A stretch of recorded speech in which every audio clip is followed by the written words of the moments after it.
Friends, we're going to do the Sicha, Lekuti Sichas, volume 11, the first Sicha of Parshas Bo. We're going to discuss the nuances of a Chakira. Chakira means an analysis of Jewish law, which is very much like Talmudic study. And I want to just point out that some people wonder, why is that important? We're not just discussing Jewish law, we're analyzing the origin of Jewish law. We're splitting the hair, and in today's section, we're splitting the hair and then we're splitting it again. We come up with two approaches, then we split two into three. Why is it so important? Lahavdil, when one goes to study other areas of wisdom, for example, if I'm studying the sciences, I just need to know the conclusions of the scientists. I don't need to know how they came to those conclusions and why they came to those conclusions, and is this way and that way, which is what we do in Torah study, which is what you do in a yeshiva, really. That's what most of the study in a yeshiva, in addition to studying so you can know the laws, which is clearly important. Also, you study Torah for inspiration, but the vast majority of quantity time of Torah study in the yeshiva is Talmudic study, which is very much like this Sicha, analyzing not the actual law, but the basis behind it. And is it like this? And is it like that? And if it's like this, it can also be divided in two ways. And the later commentaries further subdivide it. I mean, it's ad infinitum. Why is that important? The student of science, lahavdil, doesn't need to know the reasons behind the scientific conclusion. Just needs to know the conclusion, unless he or she is looking to become a scientist themselves. And yet in Torah study, not everyone is planning to become a Torah scholar or a Torah sage or halachic decisor. And yet we all have a mitzvah to study Torah. In fact, it's considered the greatest mitzvah of all. And the explanation is, why is Torah study the greatest mitzvah of all? The purpose of mitzvahs is to connect us to God. Any mitzvah connects us to certain parts of our body. When we study Torah, our mind connects to God, which is clearly the greatest connection. And therefore, Torah study is the greatest mitzvah because it connects the most important part of us. If our mind connects to God, our thought process is much like God's. So in addition to the Torah study being a great mitzvah, as it says, Talmud Torah keneged kulam, the study of Torah overrides everything else because it teaches you how to do the mitzvahs. And also it gives you inspiration for mitzvahs. In and of itself, Torah study, even beyond those two, just Torah study for a hypothetical analysis. If the mitzvahs are there to connect you to God, Torah study connects you to the brain of God, so to speak. And think of ourselves as God's children. Imagine a child who never met their father, which is what the Golus is about. We wait for Mashiach and the redemption when we'll be reunited with our Father. However, until then, our Father communicates with us through his works.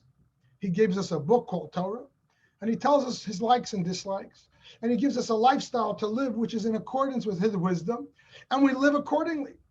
So even though we don't get to see Tati, we're very much in touch and in line with Tati. And every time we live our lives in accordance to our loving Father, we're living with Father, we're connected.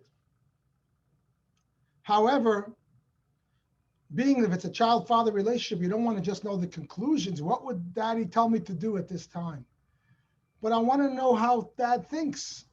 If you're in a close relationship with a person, you don't want to just know the bottom line. Tell me what you want, tell me what I should do. But I want to know what makes you think. And that we only get from the study of Talmud or analysis, or the same thing as in the study of Chassidus, but in a more deeper, what we would call iyun, investigative study, intense analytical study, which is very much like this Sicha that we're doing now, taking apart a law, finding the origin and the various ways and perspectives it can be taken at. What we're really doing is understanding God's thought process, because we want to get to know Tati. We want to know how he thinks, not just what the bottom line conclusion is. And even though, for example, in today's Sicha, there's going to be 3 ways to approach this law, but being that these 3 ways come from sages who opine based on the 13 principles of Torah, all 3 are God's thought process, even though one will become law in most cases.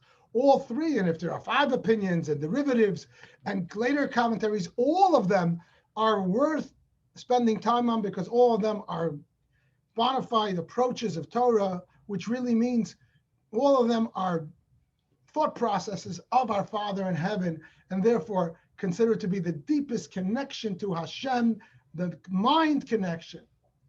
Like a student and a teacher, they merge when their minds merge. So just giving this by way of introduction, I give this class to a group of Jews in my Chabad house, and they prompt me with these types of questions, like, why is this important? So I felt I should make this presentation. So today's Sicha is about the law of Yom Tov, how we observe Yom Tov, the holidays. We know that on Shabbat, we're not allowed to do any malacha. What is a malacha? Work. Work is not, doesn't mean something that's hard or makes you sweat. The definition of work is the 39 malachas, the 39 laws of Shabbos as defined in the Torah, based on how the temple was built.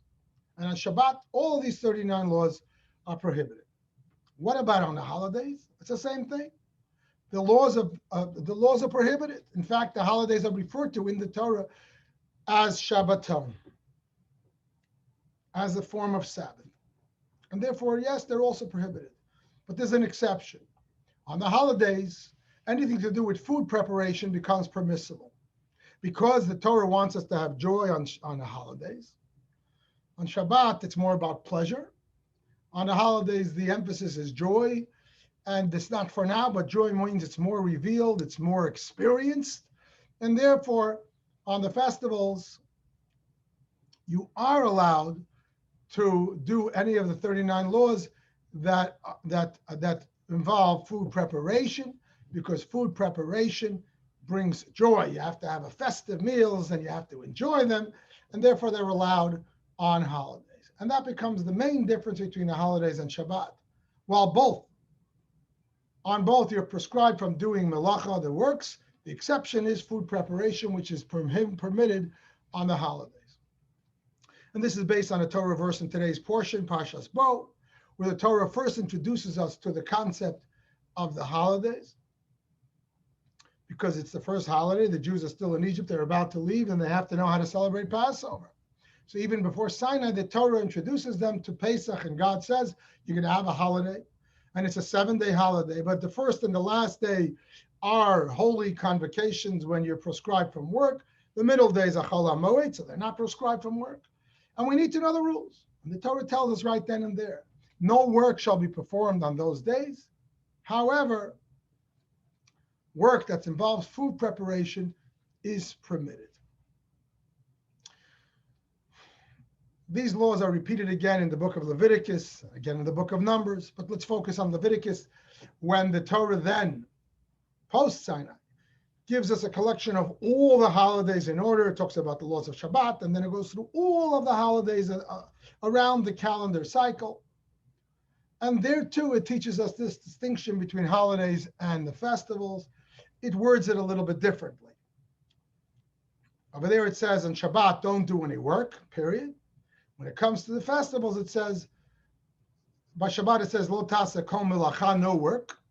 On the festival it says, melechet avodah, don't do laborious work.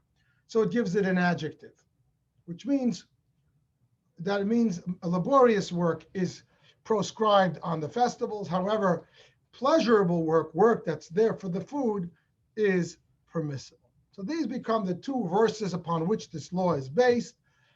In the context of our Sicha, I'm going to show it to you quickly on the screen. Firstly, our own Torah reading of this week in verse 16. I quote, on the first day there shall be a holy convocation, on the 7th day is a holy convocation. No work may be performed on them, but what is eaten by any soul, that alone may be performed for you. So there's a but. It's prescribed from work, but food prep is allowed. That's how it's presented in Exodus in today's Torah portion. When we look at Leviticus, over here, it begins the chapter with the laws of Shabbos. And it tells you, it's Leviticus chapter 23, verse 2, speak to the children of Israel and tell them the Lord's appointed holy days that you shall designate as holy occasion. These are my holy days. And it's going to go down the whole list. First is Shabbos. So in verse 3, it says, 6 days you may work, may be performed. On the 7th day, it's a complete rest day. A holy occasion, you shall not perform any work. It doesn't qualify what type of work. Kol milacha. But then when it speaks about the holidays, it does qualify it. And we take a look only a couple of verses later in verse 7, it talks about Passover. And it says, on the first day, it shall be a holy occasion for you. You shall not perform any work of labor. In the Hebrew, melechet avodah. On Shabbat, it just says, kol melacha, all work. On the holiday, it says, kol melechet avodah, work of labor. You might say laborious work, to the exclusion of work of pleasure, which would be food prep. And this, the Torah is consistent with this language throughout the entire chapter. You scroll down now, we're talking about Passover. Then we fall into Shavuos, verse 31. Kol belechet avodah lo ta'asu. In verse 21, you shall not perform any work of labor. Again, it's qualified. The same thing, Rosh Hashanah. In verse 25, do not perform any work of labor. When it comes to Yom Kippur, verse 28, wouldn't you know it? Over here, it's not qualified. It doesn't say kol melechet avodah lo ta'asu, don't do work of labor. It simply says kol melacha lo ta'asu, don't perform any work, because Yom Kippur is just like Shabbos. And then it continues with Sukkot, and similarly with Sukkot, verse 35, again, it qualifies, don't perform work of labor. So these become the two verses upon which the permissibility of work on the holidays is based, as distinct from Shabbos, A, the verse in our portion, and B, in Leviticus. And as I mentioned, it's also in the book of Numbers. But suffice it for our discussion today to focus on these two. And again, what is the difference? Let me show you on a little spreadsheet that I prepared, that looking from the top, the first part of the spreadsheet, all the way through line 6, you read across. So it's not yet a spreadsheet until you get to line 10. So what are we saying? The allowance of food preparation on Yom Tov, e.g. cooking, carrying. There could be other examples. Back in the day, slaughtering an animal, etc. So line 5 is Exodus, that's our portion. Don't do malacha on Yom Tov. However, for food you may. So there's a but. Do not, but you're allowed. In Leviticus, it just says it's simple. Don't do meleches avodah, laborious work, which qualifies it that that's the work that's prescribed. However, work for pleasure, for food, is allowed. And there's going to be two approaches or three approaches of how this is looked at by the halachists, by the decisors, and by the Rishonim, the early commentaries, and by the Talmud itself. And the three approaches on your screen, columns B, C, and D. Beis Shammai, Beis Hillel according to Tosfos, Beis Hillel according to Rashi. And Beis Shammai says, we're now in line 12. Beis Shammai says the food preparation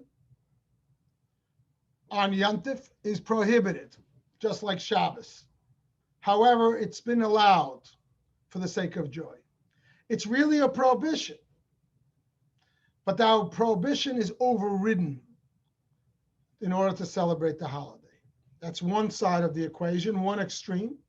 Cooking on the holiday is just like Shabbat, it's prohibited. We allow it, it's an allowance because of joy. The example I'm giving is in line 15. You're allowed to break Shabbos to save a life, or you're allowed to eat non-kosher to save your life. To someone in my community now who has to eat non-kosher marshmallows, which are really non-kosher. They have a gelatin in them, whatever it is, because it's better for something within his system, and the Rav has ruled that he should eat them. But he knows he's eating non-kosher. He's violating the rule. The rule is that they're treif, but he's allowed to eat them, and maybe he's encouraged to eat them because it overrides it. And that's a little bit how Beis Shammai looks at the permissibility of cooking on Yom Tov. Nominally, it's prohibited, but we override it, the Torah says, for the sake of joy. Whereas the other side of the equation is, column D, Beis Hillel, according to Rashi, it was never prohibited to begin with. The Torah says on Shabbos, all 39 laws are prohibited. On Yom Tov, The laws of cooking and carrying are not prohibited. They're just not. Why? For the sake of joy, for the sake of food prep. But they're not prohibited to begin with. And then we have the balanced, nuanced approach, which is the middle column, which incidentally, that's how the Shulchan Aruch, the code of law, by and large, comes down with. Beis Hillel, according to Tosfos. On the one hand, it agrees with Shammai, and the other hand, it agrees with Rashi. And that is, it was prohibited. The Torah did include it in the headline prohibition. On the other hand, that prohibition has been made permissible. It's not that it's a prohibition that the Torah says, I'm allowing you to override it. It's been permitted. What are example differences between these three columns? So let's look at line 15. If we hold that, like Beis Shammai, the Yom Tov food preparation is a prohibition just like Shabbos. However, we allow it to be overridden for the sake of the holiday. The example I'm giving is like saving a life. So you break Shabbos. Not only to save someone else's life, your own life. You eat treif to save a life, to save your life. But you're very narrow, you're very careful. When you're going to save a life on Shabbos, you don't also go shopping in the meantime. Because you are violating a Torah rule with something else that takes precedence. That's how Beis Shammai seems to look at this. The cooking on Yom Tov. Beis Hillel, according to the other extreme Rashi, it was never forbidden to begin with. And therefore, this is similar to someone doing work on a weekday. There's nothing wrong, according to Beis Hillel, according to Rashi, column D, there's nothing wrong with cooking or carrying on Yom Tov. It's just like carrying on a Monday. It never was prohibited to begin with. And then the nuanced approach of column C, Beis Hillel, according to Tosfos, it was prohibited by Torah, and then Torah allowed it. It didn't allow you to override a prohibition. The prohibition was actually undone. It was allowed for the sake of joy. The example that I suggest, this is my own suggestion, that the firstborn fasts on Erev Pesach, but then we say, well, we want them to be able to eat because it's not a good day to fast. You're going to come into the holiday hungry. So if they attend a bris, or if they attend a siyum, a tractate of a Masechta, of the tractate of the Talmud, they're now allowed to eat. But they're allowed to eat a whole day. We don't say they can only eat during that meal. It's not like every bite they are doing a prohibition. There is a prohibition. The fast exists for them. However, when they go to a siyum or a bris, the fast became permitted. And now they have no more concept of fasting. Just using it by way of example for clarification. And therefore, according to this column, this is a more of a nuanced approach. Where did they get the basis for it? It seems from the Sicha that the way it's looked at is the following. Remember, you see in the top of the screen, there is the verses of Exodus in today's Torah portion of Parshas Bo, and there's the verses in Vayikra Leviticus in chapter 23. So it depends how they look at it. Beis Shammai based their ruling on Exodus. That basically, what does it say in Exodus? On a holiday, you can't do any malacha. And then it says, but. The headline, though, is just like Shabbos. All malacha is prohibited, period. There's a but. I'm allowing you to override it. If it's permitted, why would the Torah say don't do it? But. So that's squarely where Shammai seems to take their ruling. The fact that in Leviticus, in the portion of Emor, it says that what? It qualifies that only laborious work is forbidden, because that's based on what was already explained in Exodus, but Exodus is the foundation. Conversely, when we look at column D to the other side of the extreme, Rashi, according to Beis Hillel, he bases it squarely on Leviticus, it seems. The approach will be, this seems to be Nachmanides' approach according to this Sicha, that since Leviticus says You want to know the law of Shabbos, don't do work. You want to know the law of Yom Tov, don't do laborious work. So if it doesn't go into the category of laborious work, it's meleches hanoah. It's work of pleasure for food, not meleches avoda, not laborious work. It's not prohibited to begin with. That's a biblical verse over and over by every holiday. Laborious work is prescribed. The adjective laborious is in there. And therefore, if it's non-laborious work, it never was forbidden to begin with. The fact that Exodus, how would that way of thinking, the column D people, Rashi, it seems, and Nachmanides, how would they deal with Exodus? That in Exodus, it seems to say all work is forbidden, and that there's a but. They see that as a way of explaining what's coming later in Leviticus. But Leviticus is post-Sinai, and it's most unequivocal. Laborious work is forbidden.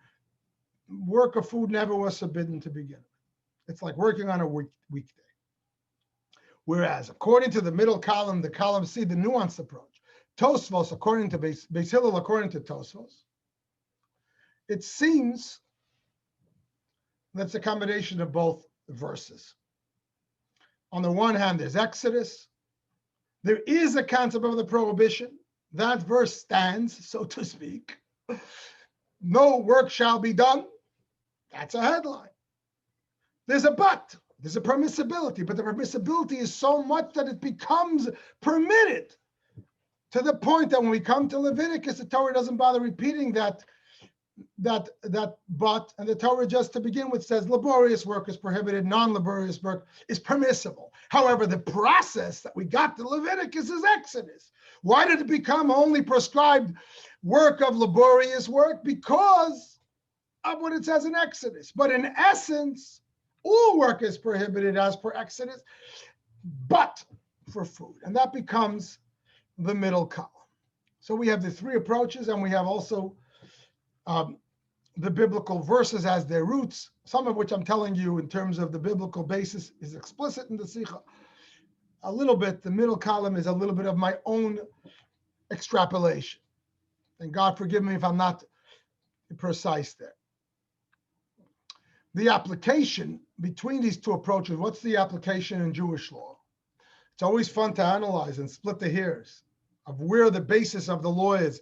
But if there's an actual practical difference in halacha, as we often ask in the Talmud and in the Achronim, the later commentaries, the Rishonim, the early commentaries, when we try to understand an analysis, we ask, L'may nafka, what's the difference in practicality? If there's a difference in practical law, it's much more interesting to understand and much more important to understand the bases, the different perspectives of the chakira, as it's called, of the analysis. So the application in line 20 is the following. According to Beis Shammai, intention matters because I'm doing something that's a violation of Jewish law when I cook on Yom Tov. So it matters that I'm cooking for Yom Tov. According to column D, Rashi, the other extreme, intention doesn't matter. Cooking on Yom Tov, carrying on Yom Tov is never prohibited. It's like doing it on a Monday. Doesn't matter what my intention is. It is a permissible act. And according to the middle column of Tosfos and Beis Hillel, intention matters as well. It's a prohibited act which has been made permissible. And as we'll see, sometimes we need to know that you're doing it for the sake of the holiday. And the main difference is line 23. The main difference between the three columns, which becomes the basis for the rest of the Sicha.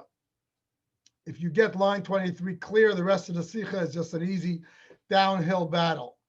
That when is it permitted? When is it permitted to cook and carry on Shabbos on Yom Tov?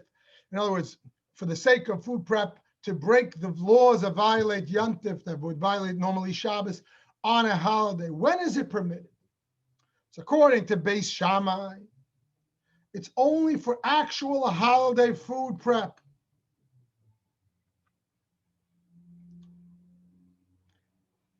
Which means I'm not allowed to even prepare food for another person, which is what I'm writing on line 27.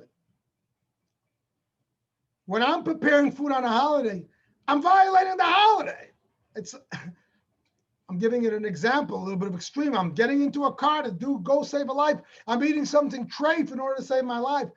I'm mindful that I'm breaking the holiday, but I'm told you're allowed to break it because in this instance, I'm celebrating with food. So I can therefore only cook if I need to eat, but I can't cook for someone else. Let's assume I'm fasting on the holiday.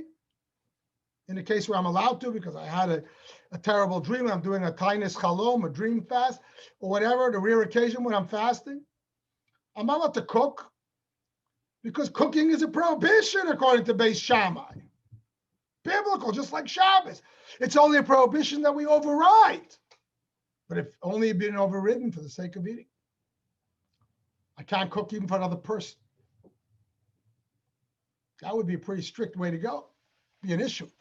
If the rule would be like Shammai, I don't know. I'm assuming every person would have to cook for themselves. I don't know. But that's not the halacha, regardless. According to column C, the middle,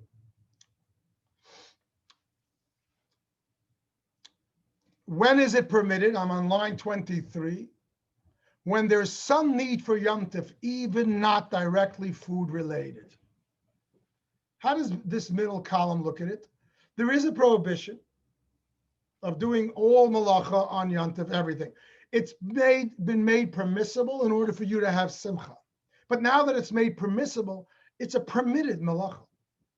It's not a prohibited malacha that we're allowing you to override. It's been suspended. It's been made permissible because of joy. So now the law has much broader parameters. It's permissible for any joy of the holiday, not just strictly for food prep. If it's a malacha that is normally involves food prep, like cooking and carrying or slaughtering an animal, those malachas now become permissible, even if it's not about food. If it's not about eating, it's about other joys of the holiday, it becomes permissible. It becomes a much broader application. And therefore, the example in line 27 would be I can cook for other people. But as we'll see soon, I can even cook to create an aroma in the house, which is not food related. Because being that this prohibition, yes, it's a prohibition, but the Torah then made it permissible because of the holidays. It made it permissible in a broader sense. I don't have to be so narrow. I'm not violating a law that I have to make sure I'm kosher every moment. And therefore, as long as it's adding to the holiday's joy, I'm allowed to do it. Certainly I can cook for others, but I can only cook for other people who are celebrating the holiday because it has to have some benefit to the holiday. Whereas in column D, Rashi's approach with the Beis Hillel, that cooking, that food prep is completely permissible via cooking, carrying, and the like. I can cook non-kosher. I can give it to my pet, give it to my non-Jewish friend, which certainly over there, there's no celebration of the holiday. It's allowed because it's like cooking on a Monday. I can carry, I can cook on a holiday just like on a Monday. There's no buts, there's no limitations. And that would become the difference of that column. So now I brought some examples in my class, in my Chabad House group. We filled this out together, but here I filled it out before. But if you want to follow, if you want to enjoy this, try to figure out your own answer before you see mine. In line 30, I'm cooking more than I need. There's a question. Since the Torah allows you to cook on Yom Tov, do I have to cook exactly as much as I need? Or can I throw the whole chicken? I took the whole chicken out of the freezer. It's been defrosted. But I only have a couple of people, and all I need maybe is a half a chicken. But I'm inclined to just cook the whole chicken. I'll use it for later. I want to put it back in the fridge, in the freezer. It's defrosted. I'll throw it into the pot. That's the same difference. Or do I have to, the language in halacha is tzarich litzamtzim, do you have to be concise and precise or not? So this becomes the difference. And if you hold by Column B, Shammai, you can't cook anymore. Remember, every act of cooking is a violation of a prohibition. It's a prohibition that we allow you to override. You got to be strict with it. You got to, I imagine if we would, the ruling in halacha and the Jewish law would be like Shammai, we would be sitting there with measuring cups because you're doing a prohibition that's been permitted in order for you to enjoy the holiday. It's only permitted to the point that you need it for your enjoyment.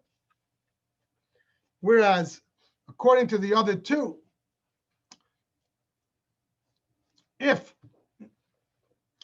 the prohibition is a prohibition, but we made it permitted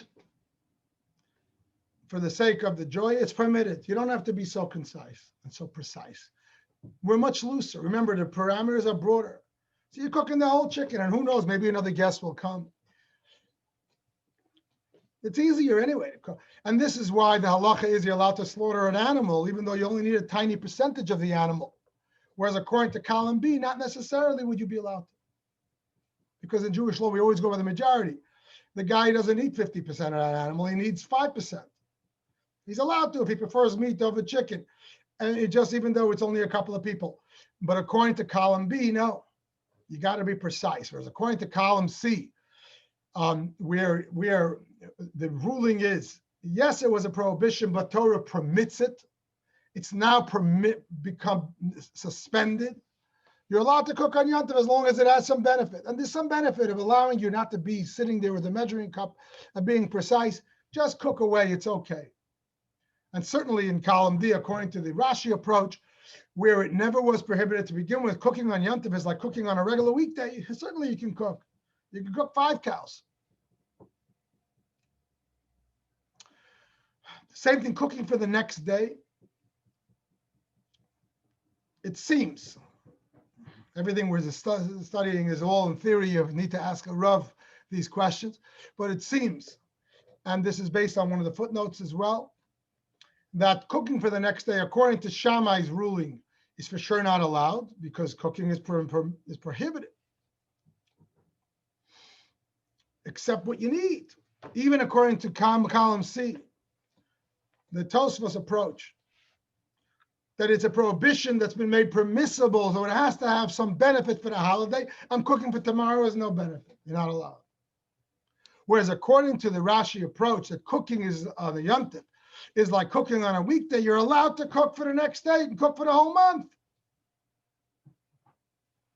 There's rabbinic prohibitions of hachana, you're not allowed to prepare for another day because it's going to distract you from focusing on that day. But according to the strict issue of cooking, the biblical prohibition of cooking on Yom Tov, according to column D, it would be permitted to cook for the next day. Another example in line 36, I mentioned it earlier, cooking for aroma. You're cooking for aroma, not because of food. So according to B, it's prohibited because, again, you're literally violating Jewish law, except if it involves food. According to column C and D, it's permitted. Why? According to column D, because, again, it's like a weekday. According to column C, it's not a weekday. It's Shabbos. But remember what column D's conclusion was. Being that Torah permitted this malacha on Yom Tov for the sake of joy, it becomes permitted, as we said here, for any need of the holiday, even not directly food related. And therefore, I'm allowed to cook for aroma. It's a need for the holiday. It enhances my holiday. I want to just point out, you can't decide to do needle pointing. Somebody asked me in my class, what about needle pointing? If I'm a person who I like needle pointing and it calms me and it gives me pleasure, or for that matter, I like to paint, I like to draw, I like to play music. So I all of a sudden have all kind of permissibility. So God forbid.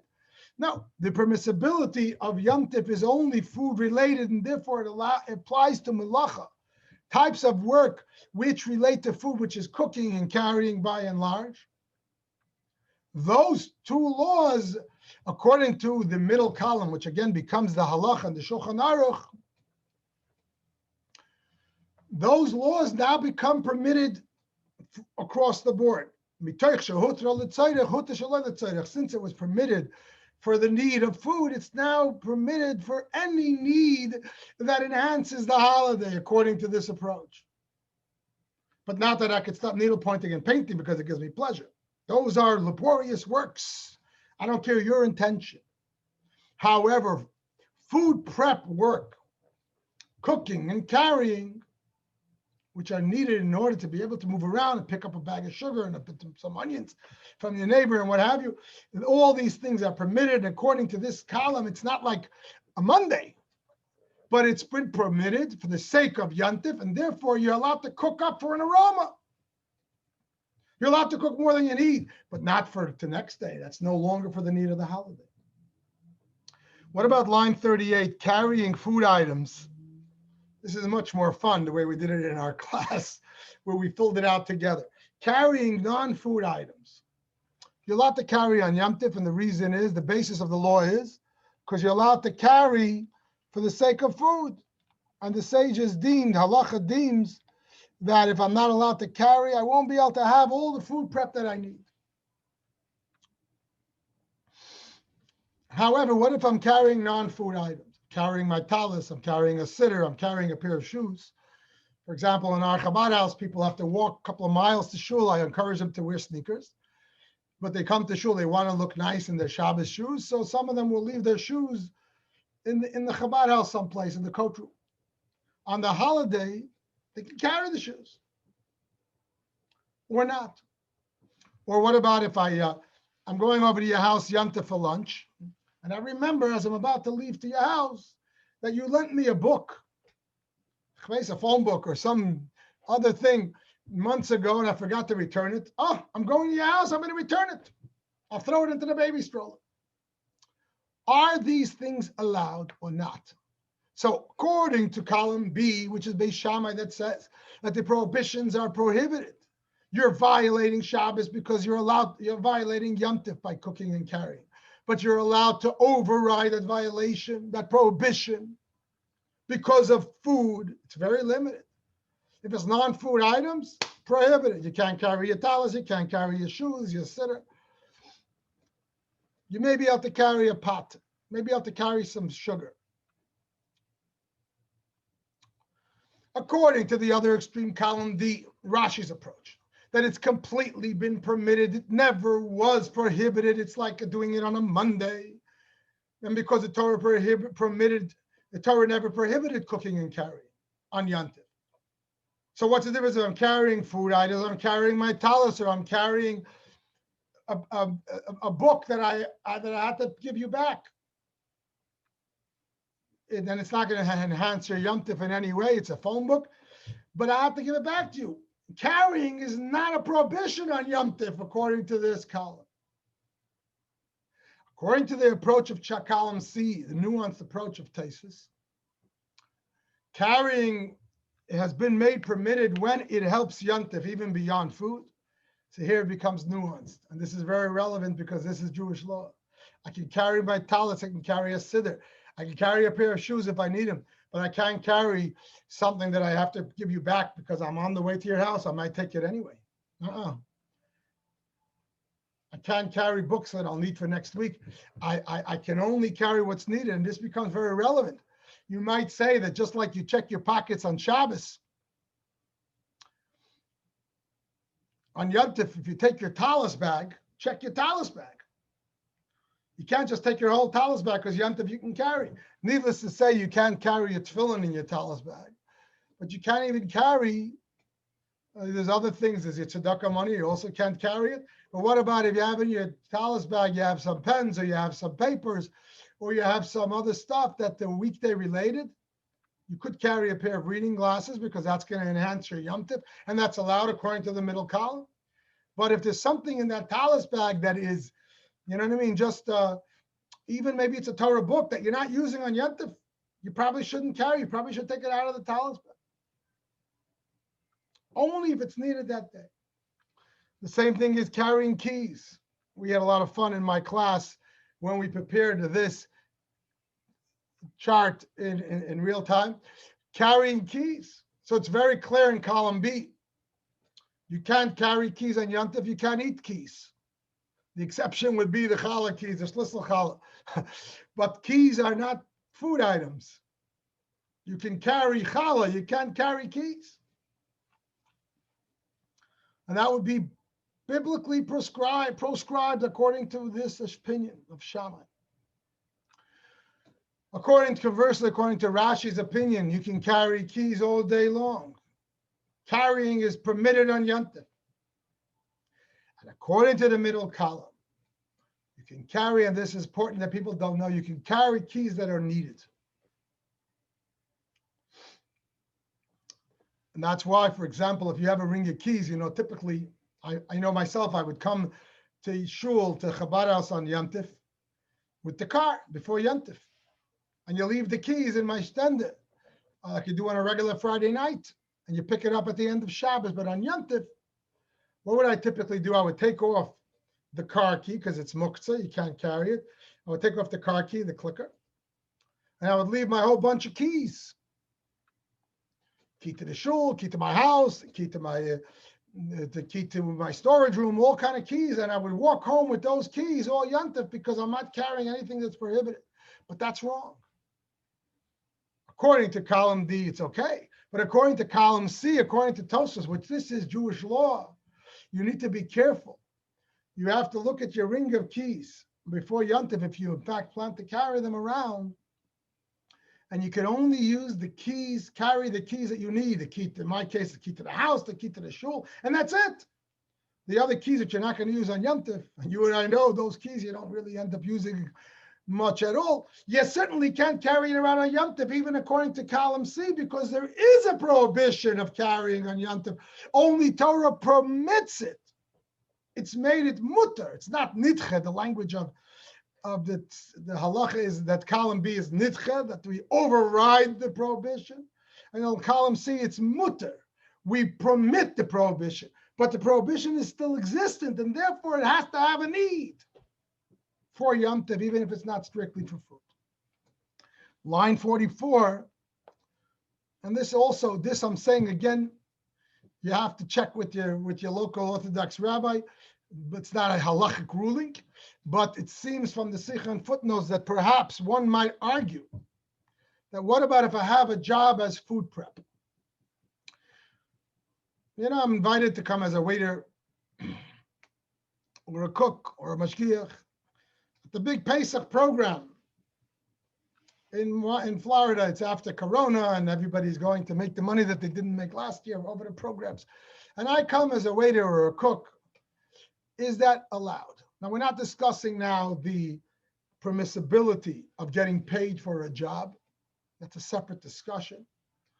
The permissibility of getting paid for a job, and this is not just if you're going to do food prep, if you're a rabbi or you're a chazan or you're a mashgiach, even if you're not strictly doing things that break Shabbos, it's a problem. It's a rabbinic prohibition to do things that make your money on Shabbos because it's a distraction, and whatever the reasons are, the rabbinic prohibition. And the rule is that the rabbinic prohibition, anything that the rabbis prohibited, they can also allow in certain conditions, which is how they allowed it, that the rabbi is allowed to get paid because he's really paid for the preparation. The cantor gets paid because he's paid for the preparation. My joke is that any rabbi or cantor who didn't prepare shouldn't get paid anyway because he's not going to do the right job. But nominally, that's how the rabbis get around it, being that the prohibition of getting paid for work on Shabbos is not a biblical one anyway. It's not one of the 39 laws. It's a rabbinic prohibition because if you get paid for your work on Shabbos, you are going to spend your Shabbos doing work, plus you can end up writing and you end up breaking laws.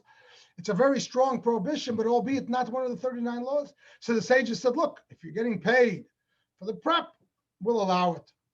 Or other ways, you get paid for the year. You don't get paid for the day. So it's muvla, it's so-called, it's swallowed up, and it's allowable, but there's issues, and it's an all separate discussion, not really the theme of this Sicha at all. So let's put that aside. Let's assume that whoever is paying the person who was hired to work for the Pesach program has worked that issue out. He's paying him for the whole 8 days, not just for the holidays of the first and the last day, and it's permitted. He's paying for the prep. He's paying for the travel time. It doesn't matter. But what about the actual malacha? He's not a waiter on the floor. He's actually in the kitchen and he's cooking. He's flipping the burgers. He's actually doing the malacha bishul of cooking and carrying and all other things, baited, all kind of other laws of Shabbos selection and slicing things that you wouldn't be able to do on Shabbos, and he's doing it. He's in the kitchen staff on Yontif in that hotel. Is he or is he not allowed? So this is becoming interesting, and I'm just saying this as a suggestion, that it seems as follows. In column B, according to Shammai, which holds that the prohibition of cooking is absolutely in place and it's only overridden for the sake of your eating, so certainly not allowed. I can't even cook for someone else. I certainly can't cook as a job. Conversely, in column D, that cooking has been made permitted. I'm allowed to cook for a Gentile. I'm allowed to cook for non-kosher. I can, if you're allowed, in the case where halacha allows you to use it. I cook for my pet. I cook for tomorrow. We said, cook for next week. There's no prohibition. The same thing with carrying, according to that column. If that's the case, so what's wrong if I'm cooking for a job? Other than the rabbinic prohibition of not getting paid. But if that's handled, what's wrong? Column C, so since column C, if I'm correct, that the basis of column B is the verse in Exodus, I'm going to scroll back up, that the basis of column B is the verse in Exodus,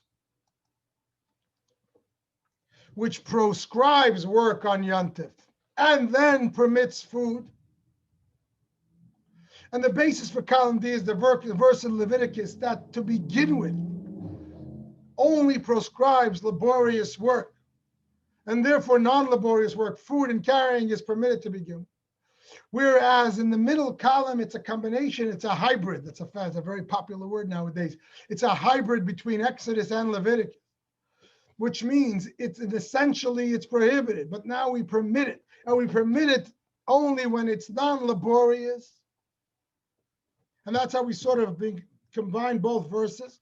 One might say that if I'm doing it as a job, it's laborious work, even though it's food related and it's pleasure for that day, but it's not for me, or I'm not doing it as a pleasure for people around me. I'm doing it as a job, and it might constitute laborious work. Some would say, and most would probably say, that even column D would be prohibited, but that's another conversation. I'm just putting it as an example for understanding the three columns. The takeaway that the Rebbe gives is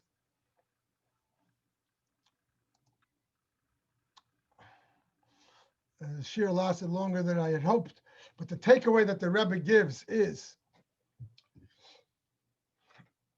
that halacha is based on that middle column there, right? Halacha is based not on the fact that there never was a prohibition at all, as Rashi. Also not on the fact that there's a prohibition in place and we override it, but on the fact that there's a prohibition in place, but it's been made permissible. And it's a very short takeaway at the end, but what does that imply? That the idea of Hashem wanting you to have simcha on Yontif, to have joy in Yontif, is so important. Some people will say simcha is nice, but make sure you're keeping Yontif. Make sure you're doing your davening and your learning and your halacha. The simcha on Yontif, okay. If I have time, I'll do it too. No. It's so important that Torah says it's an absolute violation of halacha, of a malacha technically, and the Torah doesn't say you can override it. The Torah says it's permitted. That's how important simcha is on Yom Tov. Says the Rebbe. The Torah books and Hasidic writings certainly tell us that every day we have part of the energies of Yom Tov. Yom Tov is only a few days a year, but we're supposed to feel them every single day and feel their impact.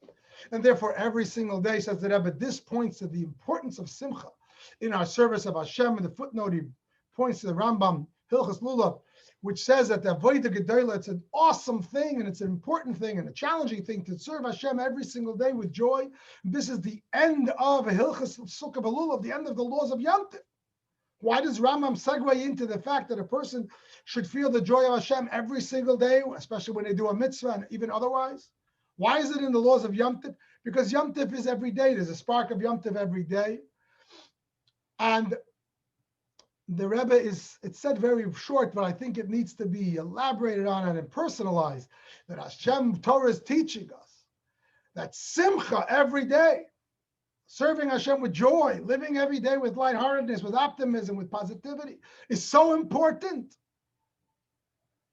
that even if it's prohibited, it becomes permissible, it becomes even a mitzvah. We're coming to Yud Shvat. I want to close with this along those lines. The Rebbe said in a famous Farbrengen of Shabbos, Parshas B'Shalach, in Tafshin Yud Daled 1954, which was the Shabbos right after Yud Shvat, when the Rebbe finished the 4 years of his leadership. And the Rebbe had a very joyous Farbrengen. And the Rebbe said some L'chaim. And it was more of a little bit of a, I wasn't there, obviously. I just read the transcript in the Hanacha.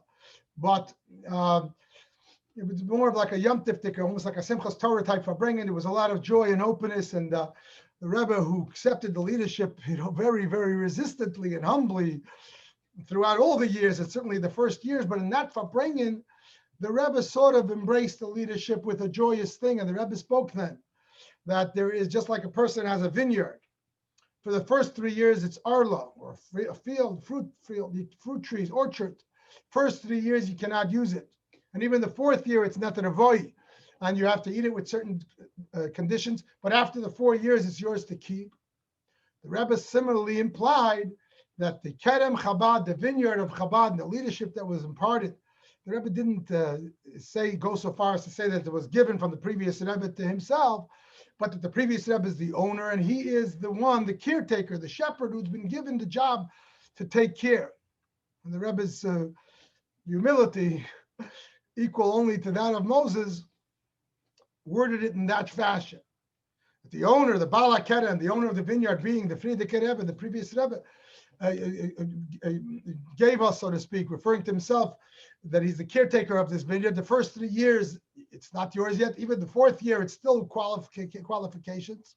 But now that the 4th year is over, so with the power vested in him from the Baal HaKerem, the Frierdiker Rebbe, the Rebbe says, I'm sort of taking ownership of this vineyard, and therefore I want to make a statement. People don't know about this because it's not as popular. Everyone knows when the Rebbe accepted the leadership formally. And Yud Shvat, Tafshin Yud Aleph, he made a statement, a famous statement that there's 3 loves: love of God, love of Torah, and love of Jews, and they all go together, they're inseparable.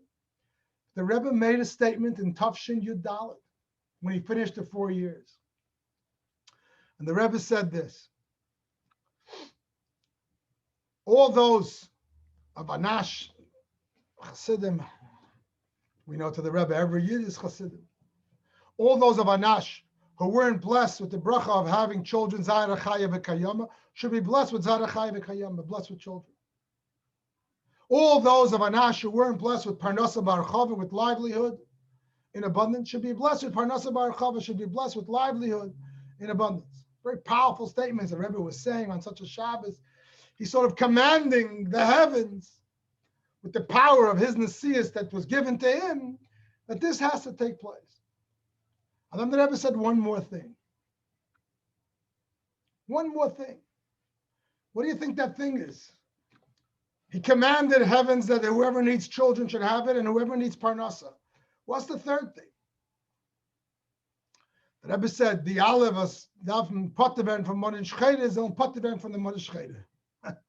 All those who are having trouble ridding themselves of melancholy should be able to rid themselves of melancholy.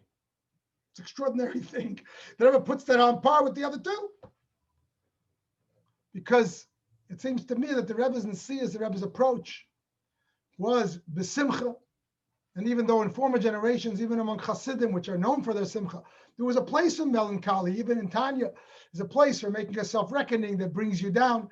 The Rebbe decided that for our generation, A, because we're closer to Mashiach and we don't need the melancholy, and B, because we're closer to Mashiach, we're also a lower generation and we can't handle the melancholy. But bottom line is that Rebbe's approach is simcha, l'chatchila hariber, always with joy, to the point that melancholy is going to destroy everything. And therefore the Rebbe said, what is my wish? My number 3 wish, that if you have the melancholy, you should get rid of it. And it fits right into the theme of this Sicha, that simcha is so important that it overrides the prohibition. It becomes permissible. It becomes encouraged. And as the Rebbe famously said to one of the Hasidim who went into a private meeting with the Rebbe in the early years, this may have happened to numerous people, but I heard it from one or two. And they wrote a note to the Rebbe, as Hasidim would typically do in days of old. And it was a very melancholy note, and it was complaining about their inner flaws. And they expected the Rebbe to give them direction of how to make a tikkun and how to fix their midas and how to fix themselves innerly. The Rebbe didn't want us to make a reckoning of our practical behavior. Like if someone would say, I don't daven well, the Rebbe would say, I want you to daven well. I don't learn well. You should start to learn. But the inner reckoning means that somebody said, when I daven, I'm not fully feeling it. When I learn, I'm not learning always for the sake of heaven, this type of stuff. Self-analysis, which in past generations was considered bona fide, and people would spend a lot of time on the inner workings. And the Rebbe pretty much blew that out of the water. Your daily reckoning, your cheshbon and nefesh that you make every day or every month should be practical. Are you or are you not? Don't tell me your motivations. Forget your motivations. If you just do it, and the motivations will follow. That's the Rebbe's approach. So this chassid went into the Rebbe. This is a few years after the Nasias began, and he came to New York for the first time. And he was expecting the Rebbe, and he wrote all these melancholy things and expecting the Rebbe to give him direction of how to overcome his misguidedness and his inner flaws. And instead, this was a yeshiva bucher. And after the Yechidus, it was before a holiday, and he was planning to travel home for Yontif. He lived overseas for Pesach. So the Rebbe looks at him when he reads the note, and the Rebbe says, when you travel home for Pesach, you're going to fly over the ocean. He doesn't know where the Rebbe is going with this. And the Rebbe says, take the melancholy and throw it into the ocean. That was his first introduction and his first Yechidus to the Rebbe. The story I just told you happened with Rabbi Beryl Shemta from Detroit, who was then a yeshiva bacher, an old yeshiva bacher, and I believe it was 1953. His first Yechidus, and he had just come to New York and spent some time with the Rebbe, and going home for Yom Tov, I believe, to London. And the Rebbe, instead of giving him some kind of tikkun, how to fix those inner flaws, which was considered completely valid conversation in previous generations of Hasidim, the Rebbe told him, you're going over the ocean? Very good. Drop the melancholy in the ocean. Let's talk about things that matter. Because the Rebbe does no place for that type of introspection, because he sees us as who we are. Conversely, the Rebbe sees us as good foot soldiers and encourages us with joy to move forward to the best behavior in thought, speech, and action.